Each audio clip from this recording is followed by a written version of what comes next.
అందరికీ నమస్కారం. మీరు చూసారు మన ఏబిఆర్ టీవీ. రాజకీయాల కోసం, పదవుల కోసం ధర్నాలు చేసే చూసాం. కానీ మాకు టీచర్లు కావాలి, మా భవిష్యత్తు మార్చాలని ఒక విద్యార్థులే ధర్నా చేసే కార్యక్రమాన్ని మనం చూస్తున్నాం. అదే మా జోగులాంబ గద్వాల జిల్లా ఉండవెల్లి మండలం బొంకూరు గ్రామంలో ఉపాధ్యాయులకు కేటాయించండి, మా భవిష్యత్తుకి బంగారు బాట వేయండి అని అధికారులని, ప్రభుత్వాన్ని అడుగునే దృశ్యాలు మనసుని కలిచివేస్తున్నాయి.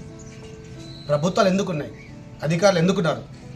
ఒక విద్యార్థికి చదువు చెప్పలేని, ఉపాధ్యాయులు లేని ఈ పాఠశాలకు ఉపాధ్యాయులు కేటాయించండి అని వాళ్ళు పెట్టుకున్న ఘోషే. ఇది జరగని సమయంలో అంతరాష్ట్ర రోడ్డుపై ధర్నాలు చేస్తూ అలాగైనా మమ్మల్ని మా కష్టాలు, మా బాధలు తెలుస్తాయని వాళ్ళు రోడ్డుపై ధర్నా చేసిన కార్యక్రమాలు నేను చూశాం.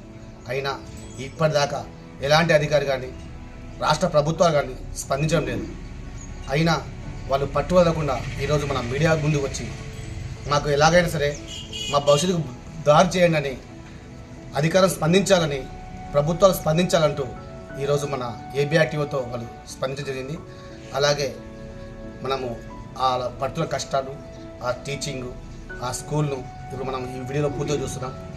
పిల్లలే ఉపాధ్యాయులుగా మారి వారికి వారు పాఠాలు చెప్పుకుంటుంటే ఈ ఏబిఆర్ టీవీలో మీ అందరికీ ఇది చూపిస్తున్నాం. ఉపాధ్యాయులే లేని ఈ స్కూల్కి విద్యార్థులే ఉపాధ్యాయులుగా ఉంటూ ఆ పిల్లలకు విద్యాబోధన చేస్తూ వారికి వారే తెలిసిన కొన్ని చేస్తుంటే మనసు చేస్తుంది.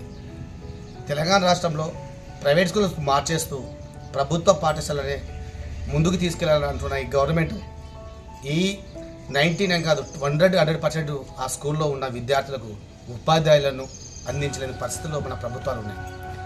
చుట్టూ 20 కిలోమీటర్ల దూరంలో ఉన్న అధికారులు, మన తెలంగాణ ప్రభుత్వం ఎప్పటికెప్పుడు ప్రభుత్వాలు ఉపాధ్యాయులు అందిస్తున్న మన ప్రభుత్వం ఈ స్కూల్పై నిర్లక్ష్యం వహిస్తుంది. మాకు ఉపాధ్యాయులు అందించండి అంటూ వాళ్ళు పెట్టున్న ఘోష మనం కల్లారా ఈ వీడియోలో మనం చూసుకున్నాం.